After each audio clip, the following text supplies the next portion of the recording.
Unlawful activities prevention act यानी UAPA एक कानून है। यह एक भारतीय कानून है जो 1967 में बना था। इसका ऑफिशियल मकसद सुनने में बड़ा ग्रैंड लगता है। इसका एम है इंडिया की यूनिटी बनाए रखना, इसकी इंटीग्रिटी को प्रोटेक्ट करना। यह इसकी सॉवरेनिटी को डिफेंड करने और देश की सिक्योरिटी सुनिश्चित करने के लिए है। ये भारी भरकम इंपॉर्टेंट शब्द हैं। ये प्रोटेक्शन और स्ट्रेंथ की बात करते हैं। यह कानून मुश्किल समय के लिए डिजाइन किया गया है। यह लेजिस्लेशन कुछ खास कामों को रोकने के लिए बनाया गया था। इन कामों को अनलॉफुल माना जाता है। इन्हें थ्रेट्स के तौर पर देखा जाता है। इंडिया के ताने बाने के लिए थ्रेट्स।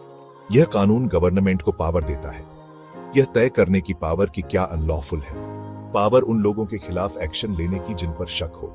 यह पावर काफी बड़ी है, दूर तक जाने वाली। ये समझे जाने वाले खतरों के खिलाफ एक टूल है, एक ढाल, जैसा शायद स्टेट कहे।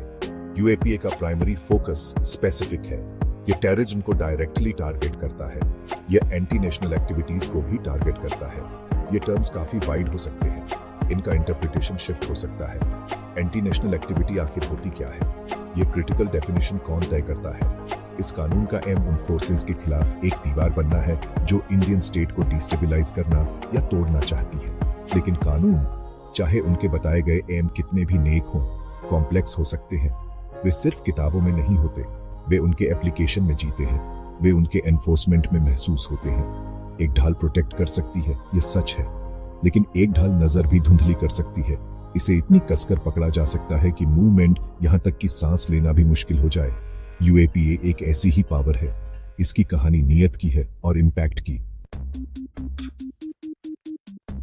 साल 2019 एक टर्निंग पॉइंट था।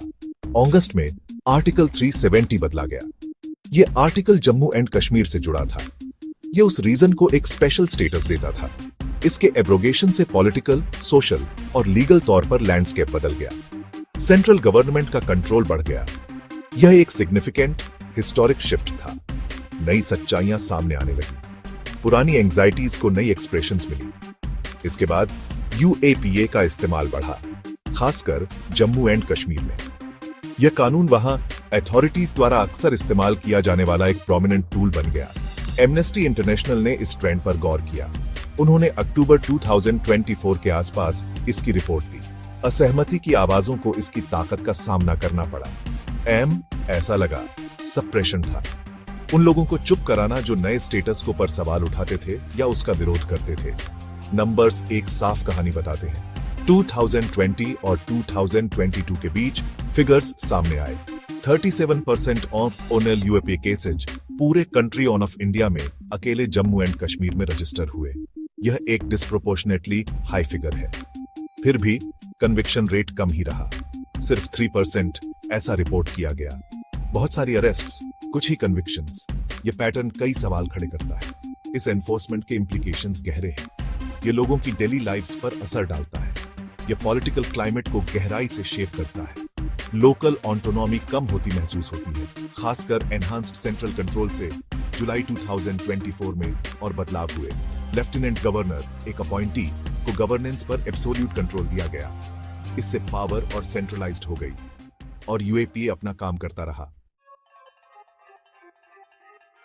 यूएपीए सिर्फ एक एक्रोनिम नहीं है। इसके चेहरे हैं, नाम हैं, कहानियां हैं। खुर्रम परवेज एक ऐसा ही नाम है।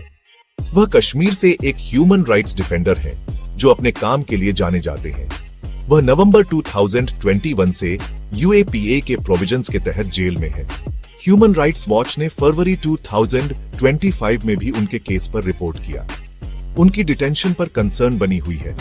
जर्नलिस्ट्स भी इसके जाल में फंसे हैं। इरफान महराज एक और नोटेबल डिटेनी है। उनके काम में कश्मीर से रिपोर्टिंग शामिल थी। वह भी यूएपीए के तहत हिरासत में है। आसिफ सुल्तान, एक और कश्मीरी जर्नलिस्ट, पर मार्च 2024 में यूएपीए का नया केस लगा। यह उनकी पिछली डिटेंशन से रिहाई के फौरन बाद हुआ। मैसेज साफ लगता है, कुछ खास तरह की रिपोर्टिंग में हाई रिस्क से कश्मीर के बाहर भी दूसरे लोग हिरासत में लिए गए हैं। उमर खालिद एक प्रोमिनेंट एक्टिविस्ट हैं। वह सिटीजनशिप अमेंडमेंट एक्ट या सीए के खिलाफ प्रोटेस्ट्स में शामिल थे। ये प्रोटेस्ट्स 2019 और 2020 में हुए थे। उन्हें 1 दर्जन से ज्यादा लोगों के साथ फरवरी 2020 में अरेस्ट किया गया था। जून 2025 तक 5 साल बीत चुके थे। 5 साल यूएपीए के तहत कैद, बिना ट्रायल, बिना बेल। गवर्नमेंट इन एक्शंस को नेसेसरी मानती है, नेशनल सिक्योरिटी के लिए नेसेसरी, गंभीर थ्रेट्स से निपटने के लिए नेसेसरी। ये उनका स्टेटेड जस्टिफिकेशन है इस स्ट्रिंजेंट लॉ को इस्तेमाल करने के लिए। हालांकि ह्यूमन राइट्स ऑर्गेनाइजेशंस इसे अलग तरह से देखते हैं। वे पॉलिटिकली मोटिवेटेड प्रोसिक्यूशंस की बात करते हैं। वे क्रिटिक्स को टारगेट किए जाने पर हाईलाइट करते हैं। गवर्नमेंट पॉलिसीज और एक्शंस के क्रिटिक्स, दो नैरेटिव्स एकदम अपोज्ड कोएग्जिस्ट करते हैं। यूएपीए की क्रिटिसिज्म दूर दूर तक फैली है। यह समाज के कई सेक्शंस से आती है। सिविल सोसाइटी ग्रुप्स वोकल हैं। वे आर्ग्यू करते हैं कि लॉ का इस्तेमाल एक्टिविस्ट्स को टारगेट करने के लिए किया जाता है, असहमति की आवाजों को दबाने के लिए, डर का माहौल बनाने के लिए। वे इसकी वेग डेफिनेशंस और बेल मिलने में मुश्किल की ओर इशारा करते हैं, जिससे यह बिना कोर्ट में कन्विक्शन के भी लंबे समय तक डिटेंशन का टूल बन जाता है। यूएपीए को रिपील करने की मांगे तेज हो रही हैं। एमनेस्टी इंटरनेशनल ने रिकमेंडेशंस दी है।